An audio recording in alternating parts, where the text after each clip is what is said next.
Amigos da Terra, Solidaridad Internacional y Taller Solidario tratarán el sábado de darnos más de una lección, o lo que viene siendo lo mismo, convertirnos en ciudadanos más responsables.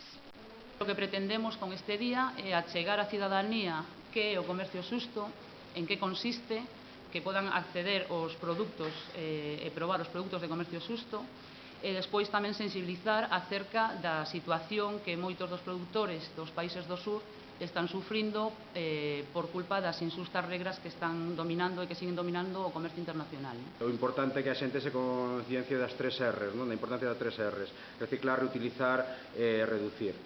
Habrá incluso un interesante test de la huella ecológica que nos desvelará hasta qué grado llega nuestra solidaridad con el planeta. A xente que se achegue pois terá que cubrir un test no que se calcularán as emisións que esa persoa emite ao medio, non? Entón, sabendo estas emisións, o gasto que fai, saberá cal é a súa pegada no planeta.